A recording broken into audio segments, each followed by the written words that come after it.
अस्सलाम वालेकुम दोस्तों, मेरा नाम है मोहम्मद राफी रहमानी और मैं आपको वेलकम करता हूं कम टू कोड के चैनल पे। तो गाइज़, आज हम देखने वाले हैं कि सीएसएस सेलेक्टर्स क्या होते हैं और कितनी तरह के होते हैं।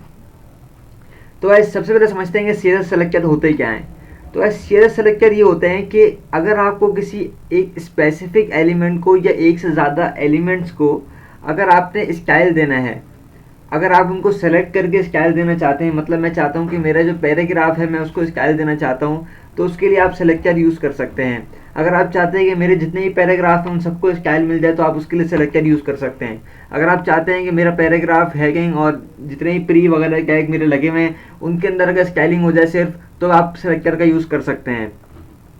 तो सीएसएस सेलेक्टर का आप यूज़ इसलिए करते हैं क्योंकि आप किसी स्पेसिफिक एलिमेंट्स को आप स्टाइलिंग दे रहे होते हैं यहाँ पे। तो हमारे पास सेलेक्टर जो होते हैं वो 5 तरह के होते हैं मेन।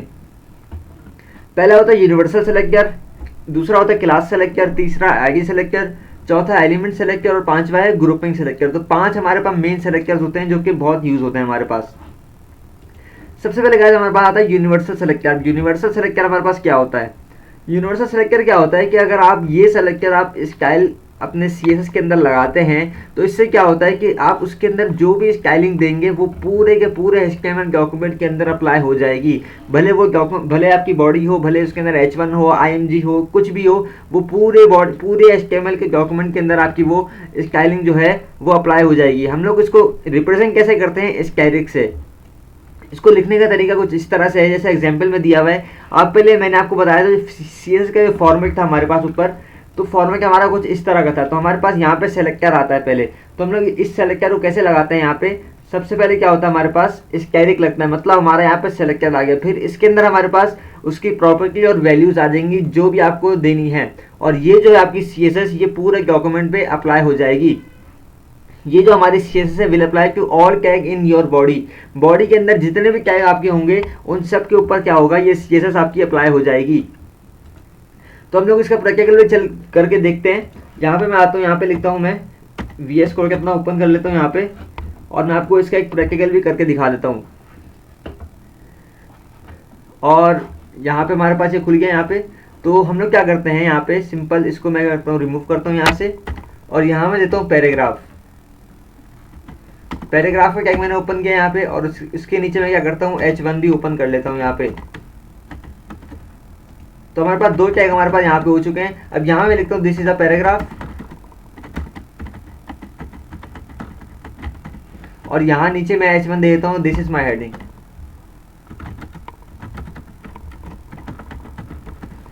अब मैं चाहता हूँ कि मैं एक ही स्टाइल दूँ और इन दोनों पे हमारे पास क्या हो जाए, अप्लाई हो जाए। मैंने आपको पिछली वीडियो में बताया था कि हमारे पास इनलाइन सीएसएस होती है जो कि सिर्फ एक टैग के ऊपर काम करती है। अगर हम वो लगाएं तो हम लोगों को 2 बार सीएसएस लिखनी पड़ जाएगी।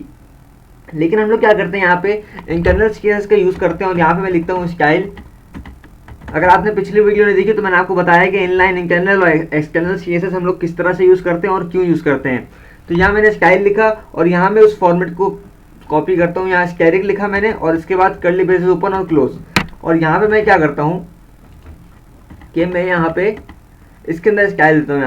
यहाँ मैं लिखता हूँ कलर, यहाँ लिखता हूँ ब्लू, मतलब मेरे जो कलर है वो क्या हो जाए, ब्लू हो जाए। अब मैं चेक करता हूँ क्या हमारे ये दोनों ब्लू हो चुके हैं। लाइव सर्वर से मैं इसको ओपन करता हूँ, तो हमारे ये दोनों जो है पैराग्राफ और H1 ब्लू हो जाने चाहिए।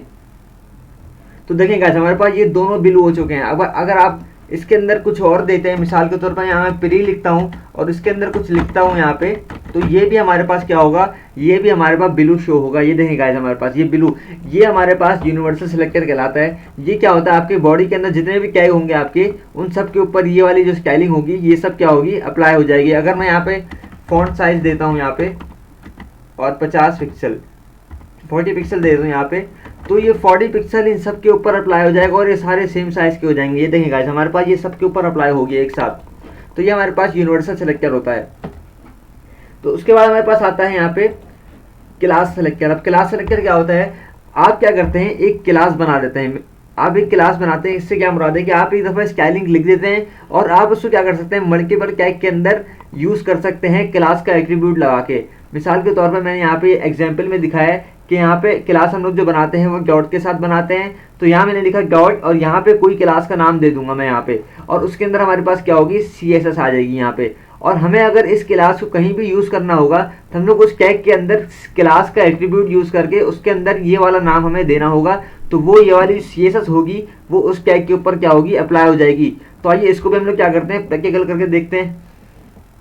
मैं यहाँ पे आता हूँ और यहाँ पे मैं इसको रिमूव करता हूँ, यहाँ पे क्लास बनाता हूँ। यहाँ मैं लिखता हूँ डॉट कलर, ये मैंने क्लास बना दी यहाँ पे। तो हम लोग क्या करते हैं, यहाँ पे सेव करता हूँ उसको। अब मैंने इसको यूज़ करना है। अब ये जो ब्लू कलर होगा हमारे इसके ऊपर अप्लाई नहीं होगा क्योंकि हमने वहाँ पे यूनिवर्सल सेलेक्टर नहीं लगाया, ये देखें गाइस। अब उसके बाद क्या होगा हमारे पास, यहाँ पे अगर मैंने इस क्लास को यूज़ करना तो हमें क्या करना पड़ेगा, क्लास का एट्रीब्यूट यूज़ करना पड़ेगा यहाँ पे। और उसके अंदर हमें क्या करना पड़ेगा, ये वाला जो नाम है कलर्स, हमें ये वैल्यू हमें इस क्लास के एट्रीब्यूट के अंदर देनी होगी। तो हमारे पास जो ये वाली CSS होगी ये हमारे इस टैग के ऊपर क्या होगी, अप्लाई हो जाएगी। ये देखेगा हमारे पास क्या हुआ, ये हमारा टैग जो था ये ब्लू हो गया। तो अगर आप इसको दोबारा यूज़ करना चाहते हैं, आप यहाँ पे भी आएँ और यहाँ पे भी क्लास लिखें और यहाँ पे क्या करते हैं, कलर्स। तो हमारी जो ये वाली CSS होगी वो इस पर भी अप्लाई हो जाएगी। ये देखेंगे ये भी हमारा ब्लू हो गया और 40 पिक्सल का हो गया। तो क्लास इस तरह से काम कर रही होती है। एक और हमारे पास होता है ID सेलेक्टर।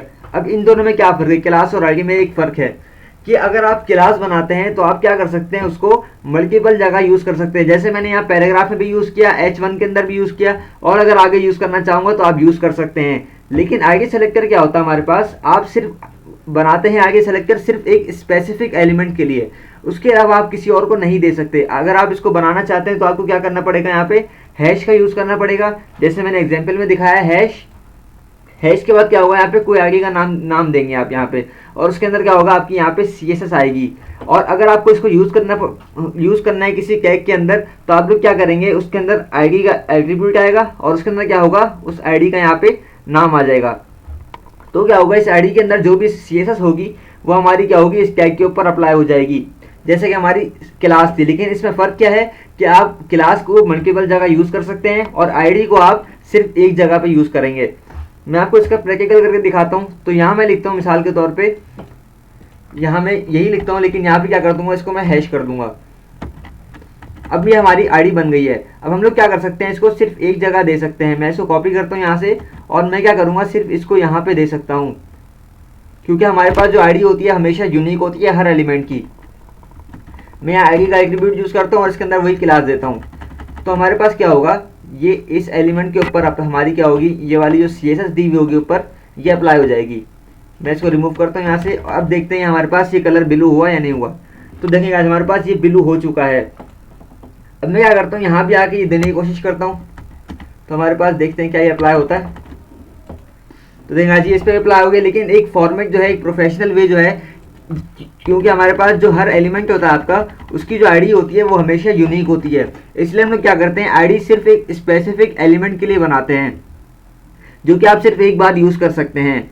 तो हमारे पास ये डिफरेंस होता है क्लास और आईडी सेलेक्टर के अंदर। उसके बाद गाइस हमारे पास आता है एलिमेंट सेलेक्टर।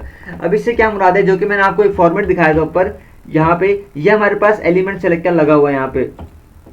इसका क्या मतलब है, अगर आप किसी स्पेसिफिक एलिमेंट को स्टाइलिंग देना चाहते हैं, किसी भी स्पेसिफिक एलिमेंट को, मिसाल के तौर पे मैंने यहाँ एग्जांपल लिया हुआ है, यहाँ पे H2 दिया हुआ है। मिसाल के तौर पे आपकी जो HTML पेज है उसके अंदर 20 या 30 H2 लगे हुए हैं। अगर आप उसके अंदर एलिमेंट सेलेक्टर लगाते हैं कुछ इस तरह से, उस टैग का नाम देंगे और उसके अंदर यहाँ पे CSS आएगी, तो ये क्या काम करेगा, आपके जितने भी HTML के अंदर H2 होंगे, भले वो 20 हो, 30 हो, 40 हो, उसके अंदर ये CSS अप्लाई हो जाएगी।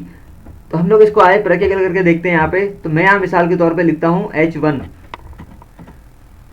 मैंने H1 लिखा और यहाँ मैं क्या करता हूँ, इसको मैं H1 कर देता हूँ यहाँ पे H1, और मैं क्या करता हूँ H1 को ही क्लोन करता जाता हूँ। तो ये हमारे पास 1 2 3 4 5 H1 हो गए हमारे पास। अब हम लोग क्या करते हैं, इसके अंदर कुछ भी लिख देते हैं।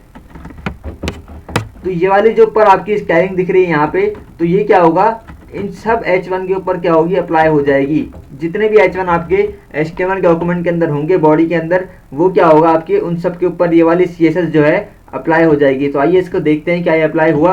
तो देखिएगा ये सारे हमारे पास ब्लू होगा और उनका साइज भी वही हो गया जो कि हमने CSS के अंदर दिया हुआ था यहाँ पे।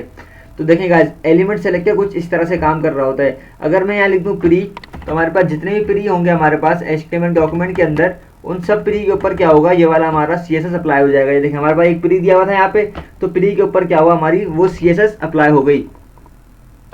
तो एलिमेंट सेलेक्टर भी आपको समझ में आ गया होगा। उसके बाद हमारे पास आता है ग्रुपिंग सेलेक्टर। अब इससे क्या मकसद है, जैसे कि एलिमेंट सेलेक्टर था, इसमें सिर्फ आप क्या कर सकते हैं, एक एलिमेंट का नाम दे सकते हैं।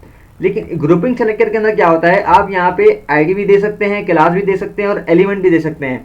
मसलन यहाँ मैंने आपको दिखाया, यहाँ पे जैसे मैंने यहाँ पे एलिमेंट दिए 3 H2 H3 H4। अब ये क्या काम करेगा, आपके HTML के अंदर जितने भी H2 H3 H4 के टैग होंगे उन सब के ऊपर क्या करेगा, ये वाली CSS अप्लाई करेगा। इसको हम लोग कहते हैं ग्रुपिंग सेलेक्टर।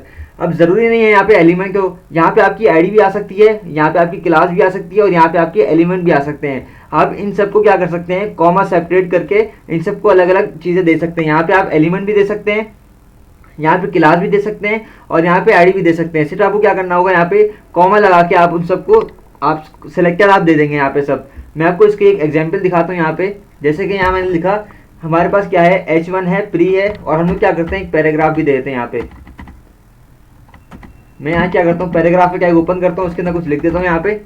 तो यहाँ पे देखें, अभी हम लोग क्या करेंगे, इन तीनों को मैं क्या करता हूँ, क्लास भी दे देता हूँ एक यहाँ पे, क्लास देता हूँ यहाँ पे मैं 1 नहीं देता यहाँ पे, ABC क्लास ABC दिया इसको मैंने, और इसको मैं क्या दूंगा, आईडी दूंगा यहाँ पे।